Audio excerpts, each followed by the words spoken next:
discussed. According to the Democrats, as well as a leaked copy of her opening statement obtained by MS Now, Bondi appeared to shift the blame to her deputy, now acting Attorney General Todd Blanche. She says she, quote, delegated oversight to Blanche for investigation and release of the files. And as we await the release of the transcripts to read for ourselves, it is worth noting that unlike a formal deposition, which Democrats pushed for, in this transcribed interview, Bondi was not sworn under oath nor videotaped.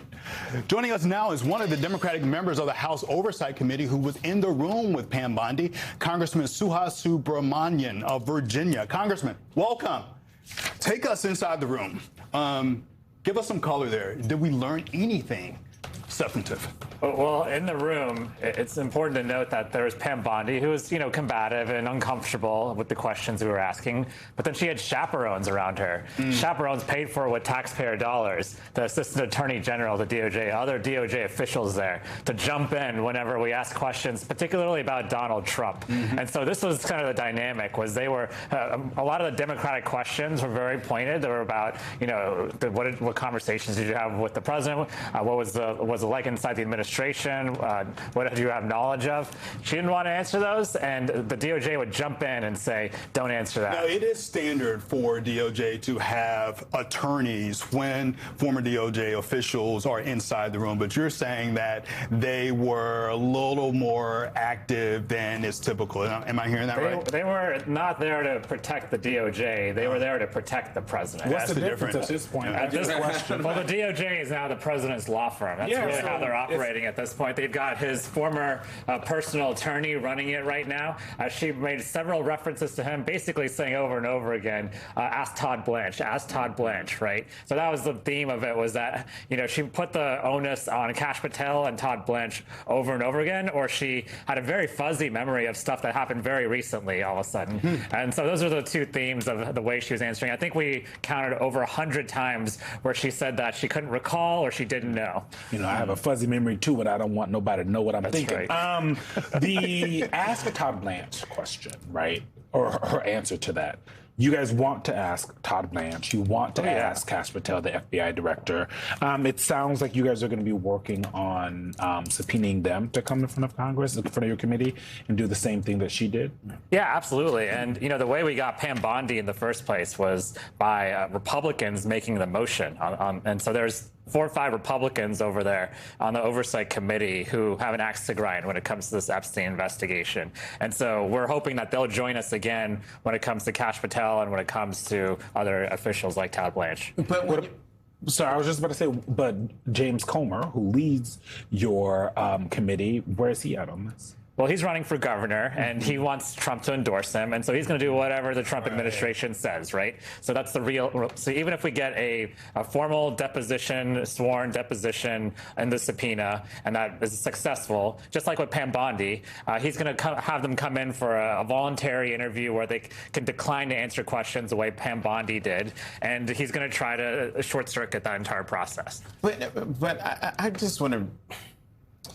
When you do these subpoenas in this committee, so you got the subpoena for Pam Bondi, you got the subpoena for some other folks who really needed to come before the committee, you also had to subpoena some folks who, made some folks uncomfortable, Democrats uncomfortable, such as the Clintons. So if you're going to subpoena Todd Blanche and Kash Patel, who are you going to have to go along with to get the Republicans to sign off on that subpoena? Who do the Republicans want to bring in that you're going to have to say yes to in order to get Blanche and Patel subpoenaed? Well, we've already said yes to many Democrats. So in addition to the Clintons, there's Kathy Rumler, who was an attorney under President Obama. There's someone who is very close with the Clintons who got brought up while the Clintons were being questioned. There's a few other Democrats on the list. Not a lot of Democrats involved in this to begin with. And so you're just trying to get... For me, yeah, if someone is brought up, I don't care if they're a Democrat or Republican, let's bring them in, let's talk to them, right? One thing Mary McCord said early in the show, in the 7 o'clock hour, because, it is to my mind, the fact that Pam Bondi was there not under oath, to me, it seems problematic. But what Mary said was, because she's testifying before Congress, it's against the law to lie to Congress. Yes, it's still against the law. So at any point, do you feel that Pam Bondi lied to you?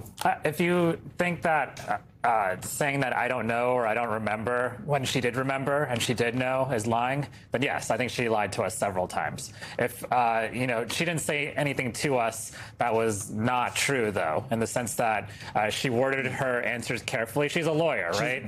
So, she was the Attorney General, and she prepared for a long time. She knew what we were going to ask, and the Republican questions, which was half the time, were probably fed to her because she was very comfortable during those times. So for me, I want to always center this conversation, and you guys do a good job of this every weekend, around the survivors, right? They just want transparency and accountability.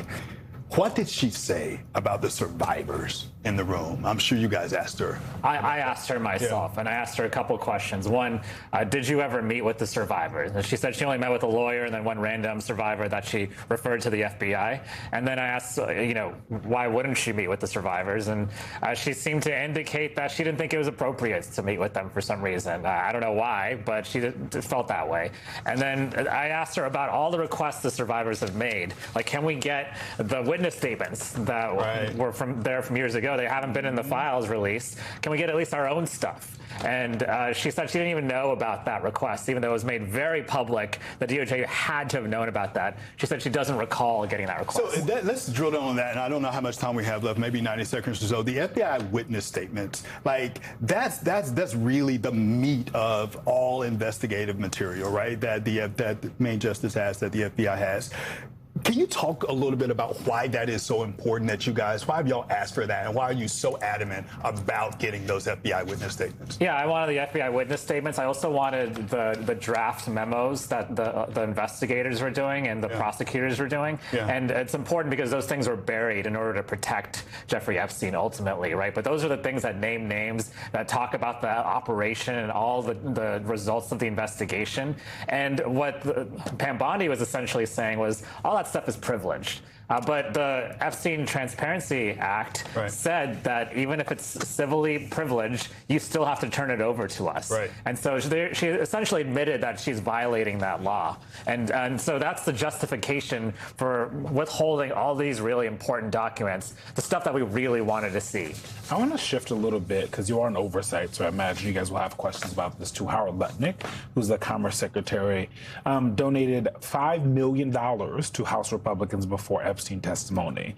It was last month, committee supporting House Republicans, unusually large contribution for a sitting cabinet secretary. Do you have concerns about a sitting cabinet secretary donating to House Republicans at the tune of $5 million? Yeah, and with the timing, right before his testimony. And so it's hard not to, and when I think back now to his testimony and the questions Republicans were asking, they were giving him nothing but softballs, essentially. What's interesting was Pam Bondi, we asked her about, well, why was his picture in the Epstein files taken down? Remember, there was a picture of him on the island after he'd said he'd never been there, right? It got taken down for a couple of days and put back up.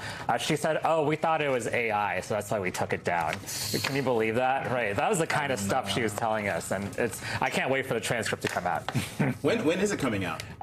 Well, another thing is the DOJ wants to review it first, and so we'll get a DOJ scrubbed transcript. But we all were in there taking notes, so we'll be able to identify what they leave out. Yeah, I predict the DOJ transcript might look like this. That's right.